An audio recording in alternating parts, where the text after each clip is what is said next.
Hello, hello, and welcome back, or welcome. I am book lover Lorna, and it's time for another wrap up. We've gone through another month. It is now March. Yeah. I was going to say this was my January wrap up, but it's not.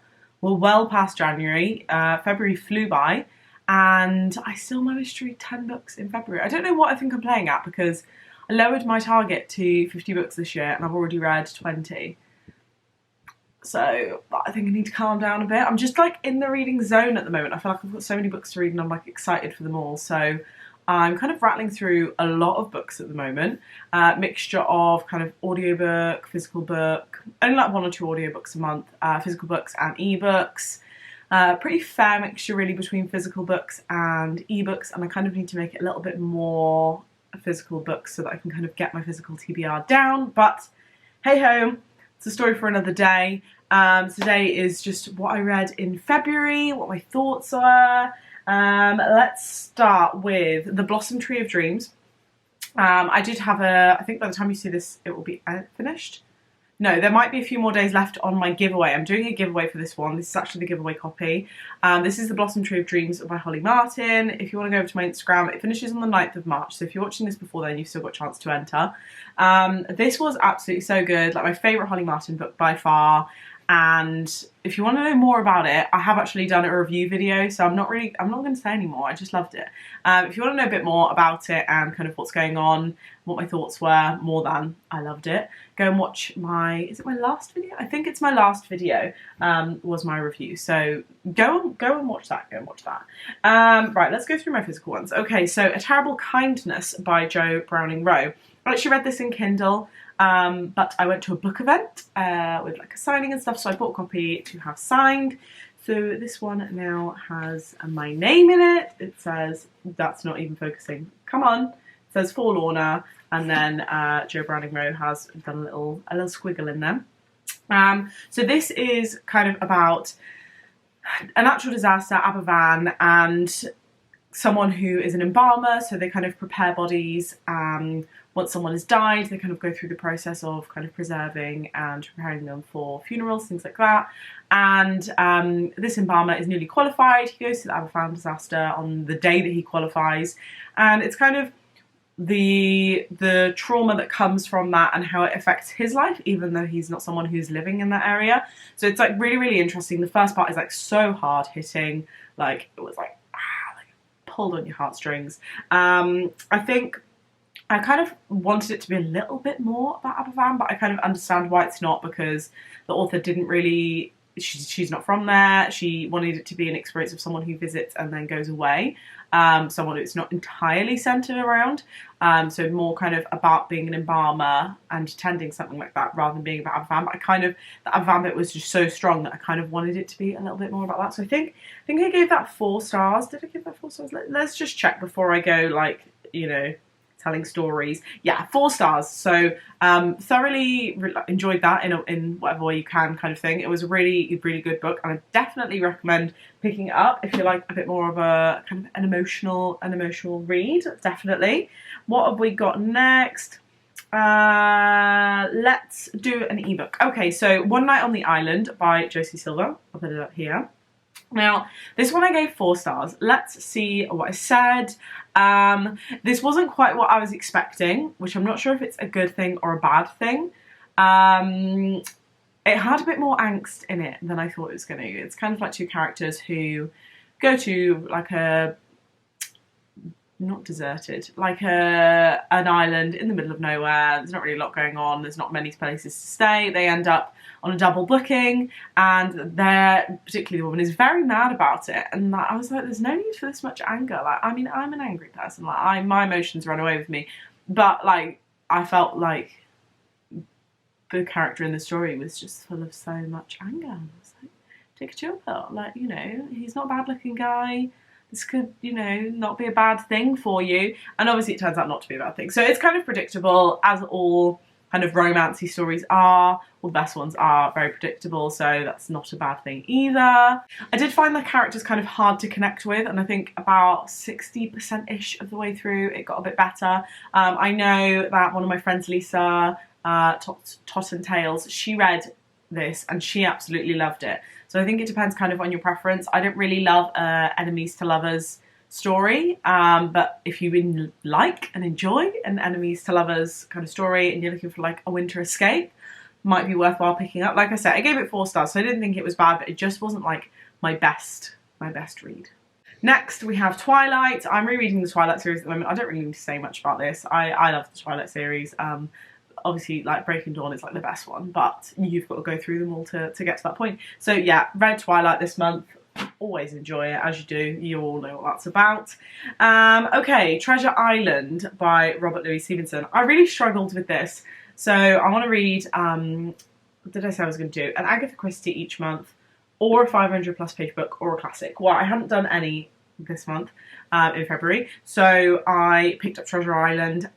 It was just so hard. Like, I didn't feel like the storyline was like dull or anything, but I just didn't find it really like engaging. So I'll be honest, there was a lot of like kind of skimming and page turning. How many stars did I give it? I want to say I gave it 2. I gave it 3. Okay. I gave it 3, yeah, because I don't really think there's anything particularly bad with the storyline, but I just couldn't get into it per se. And I think someone else like said the same as well. It doesn't have a bad flow or anything like that. I just think maybe the language, the descriptions are just not, they don't kind of spark any fireworks in your brain. So yeah, didn't love that, unfortunately. What have we got next? The Wrong Suitcase by Laura Jane Williams. This is a new novella. This came out the day before Valentine's, or on Valentine's Day. No, 2 days before Valentine's. I'm not sure, but it was a Valentine's novella. I think that it was. I read it literally like in the bath in one sitting. I think it's a lovely, sweet novella.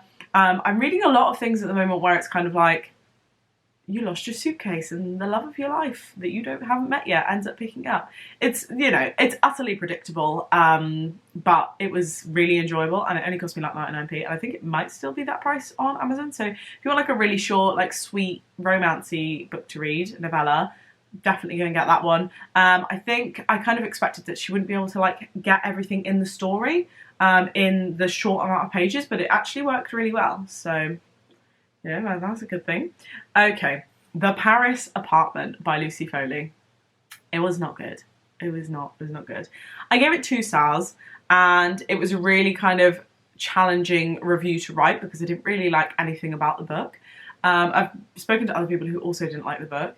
I've only read The Hunting Party from her. I haven't read The Guest List. That's on my Kindle, waiting to be read. But Paris Apartment just kind of, it was so messy. There was so many characters. I struggled to kind of know what was going on. It was kind of predictable, not fully predictable. Like, I'll admit that, like the ending, I didn't really see that coming, but I wasn't engaged. It was dull. The characters were a bit annoying. Yeah, 2 stars for that one. I've got plenty of positive things to say. That one was not for me. Okay, His Only Wife by Peace Adzo Medi. I buddy read this with Lisa and I kind of enjoyed it. I gave it 3 stars. I thought it was quite an interesting read, kind of a little bit of the background of like Ghanaian culture, kind of the way that weddings and relationships can sometimes operate. So that was kind of an insight, with assuming it's accurate, an insight that I didn't really have before. But I did think that the story was a little bit dull. Like, there wasn't a lot going on. The twists were kind of predictable. I found them predictable anyway. The story just felt like it didn't really go very far. I mean, it's not a massive book. It's like just under 300 pages, I want to say. Yeah, 280 pages, there or thereabouts. It didn't really just do a lot. There wasn't a lot that happened. But like I say, it was kind of like an insightful thing. So that's why I gave it 3 stars. I've written in my review, I didn't find it a very stimulating read, which is correct. But how pretty is this? Look at those sprayed edges. I don't like saying sprudges. I don't know why I just said that. It's very pretty, but yeah, wasn't necessarily like the best book for me. Now, how many have we got left? We got 2 left. Okay. Rosie Welch, The Love of My Life. I listened to this through NetGalley as an audiobook. First thing, the narration was the most annoying thing in the world. Like, I almost stopped listening to it because the narrators were annoying. They had different voices for different characters, which is fine, that's fab. But the woman who is one of the main characters, and at the beginning she has a lot of chapters that she speaks, I just felt like I was listening to a play performance, and I didn't want to listen to a play performance. I wanted to listen to a reading of a book. Like, how can I give an example? Like, it just makes me cringe to like want to do it. Like, to say she's like saying she's not very well. So she's like, I'm not going to let my husband do something. She's like, I can't let him do it. I can't. And it's like that, but it was worse than that. Like, it's so hard, it's so cringe to do. But like, it was like more than that. And I like listening to it, I was like, oh, like, don't need that much emotion. That's unnecessary. Just say, I can't let him do it. I can't. Like that, you get the idea with that. I don't need all of the emotion coming through the words, because I'm not, you know, watching a dramatic performance or listening to one. So yeah, I didn't like that, but luckily that character had less kind of sections as it went through. The other characters were fine, but I almost did put down because like that woman was like doing my nutting. The story itself is actually like really interesting plot line. It's about kind of secrets and kind of unfurling of pasts.